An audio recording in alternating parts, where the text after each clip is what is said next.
मेरे भाई, बड़े भाई, हर रोज वे संविधान के लिए लड़ते हैं, इसके लिए जान देने के लिए तैयार है।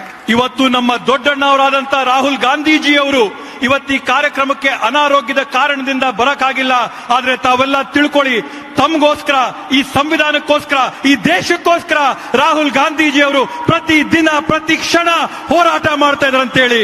और इसीलिए ये सरकार राहुल गांधी से डरती है. ಅದಕ್ಕೋಸ್ಕರನೇ ಈ ಬಿಜೆಪಿ ಸರ್ಕಾರ ರಾಹುಲ್ ಗಾಂಧೀಜಿ ಅವ್ರನ್ನ ನೋಡಿದ್ರೆ ಭಯ ಬಿಟ್ಟು ನಡುಗುತ್ತೆ. जब राहुल गांधी संसद में खड़े होते हैं बात करने के लिए, बोलने के लिए, न्याय मांगने के लिए, आपके लिए, तब ये सरकार कुछ भी करती है, उस संसद को उस दिन रद्द करने की कोशिश करती है, बंद करने की कोशिश करती है, क्योंकि डरती है इनसे. ರಾಹುಲ್ ಗಾಂಧೀಜಿ ಅವರು ತಮ್ಮ ಪರವಾಗಿ, ಈ ದೇಶದ ಸಾರ್ವಜನಿಕರ ಪರವಾಗಿ, ಸಂವಿಧಾನದ ಪರವಾಗಿ ಸಂಸತ್ತಿನಲ್ಲಿ ನಿಂತು ಮಾತಾಡಕ್ಕೆ ಪ್ರಾರಂಭ ಮಾಡ್ತಾ ಇದ್ದಂಗೆನೆ ಅಧಿಕಾರದ ಪಕ್ಷದವರು ಸಂಸತ್ತಿನ ಕಡದಂತ ಪ್ರಯತ್ನ ಮಾಡಂತದ್ದು, ಅವ್ರ ಮಾತಾಡಕ್ ಅವಕಾಶ ಕೊಡದೇ ಇರತಕ್ಕಂಥದ್ದು, ಅವ್ರ ಮಾತಿಗೆ ಮೊಟಕುಗೊಳಿಸಂತ ಪ್ರಯತ್ನ ಯಾಕೆ ಮಾಡ್ತಾರಂತಂದ್ರೆ ಅಧಿಕಾರದಲ್ಲಿರ್ತಕ್ಕಂಥ ಬಿಜೆಪಿಗೆ ರಾಹುಲ್ ಗಾಂಧೀಜಿ ಅವ್ರನ್ನ ನೋಡಿದ್ರೆ ಹೆದರಿಕೆ ಇದೆ, ನಡ್ಕ ಇದೆ, ಭಯ ಇದೆ.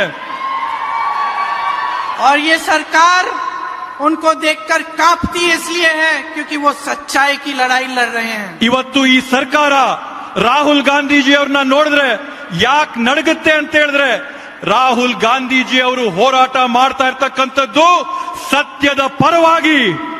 इन पे केस डाले हैं, ईडी के केस, तमाम केस, कैसे कैसे इधर महाराष्ट्र में, कहीं बिहार में, कहीं उत्तर प्रदेश में, हर जगह केस डाले हैं. राहुल गांधी नहीं डरेंगे. ಇವತ್ತು ರಾಹುಲ್ ಗಾಂಧೀಜಿ ಅವ್ರ ಮೇಲೆ ನೂರಾರು ಸುಳ್ಳು ಕೇಸ್ಗಳು ಹಾಕವ್ರೆ, ಬೇರೆ ಬೇರೆ ರೀತಿಯಾದಂತ ಕೇಸ್ಗಳು ಹಾಕವ್ರೆ, ಇಡಿ ಐಟಿ ಕೇಸ್ಗಳು ಹಾಕವ್ರೆ, ಉತ್ತರ ಪ್ರದೇಶ ರಾಜಸ್ಥಾನದಲ್ಲಿ ಕೇಸ್ ಆಗವ್ರೆ. ಆದ್ರೆ ಎಷ್ಟೇ ನೂರಾರು ಕೇಸ್ ಆಗ್ಲಿ, ರಾಹುಲ್ ಗಾಂಧೀಜಿ ಅವರು ಆ ಯಾವ ಕೇಸ್ಗಳಿಗೂ ಹೆದರಂತ ಗಂಡಲ್ಲ.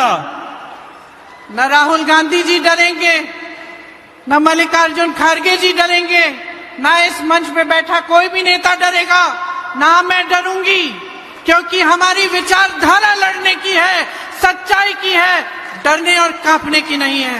ಇವತ್ತು ರಾಹುಲ್ ಗಾಂಧೀಜಿ ಅವರಾಗಿರ್ಬೋದು, ಅಧ್ಯಕ್ಷರಾಗಿರ್ತಕ್ಕಂಥ ಶ್ರೀ ಮಲ್ಲಿಕಾರ್ಜುನ ಖರ್ಗೆಜಿ ಅವರಾಗಿರ್ಬೋದು, ವೇದಿಕೆ ಮೇಲಿರ್ತಕ್ಕಂಥ ಎಲ್ಲ ಮುಖಂಡರಾಗಿರ್ಬೋದು, ನಾನಾಗಿರ್ಬೋದು, ನಾವು ಯಾರು ಕೂಡ ಹೆದರಂತ ಜಾಯಮಾನನೇ ಇಲ್ಲ. ಯಾಕಂತಂದ್ರೆ ನಾವಿವತ್ತು ಹೋರಾಟ ಮಾಡ್ತಾ ಇರ್ತಕ್ಕಂಥದ್ದು ಸತ್ಯ ನಿಷ್ಠೆಯ ಬಗ್ಗೆ. ನಮ್ಮ ಹೋರಾಟ ನಿರಂತರ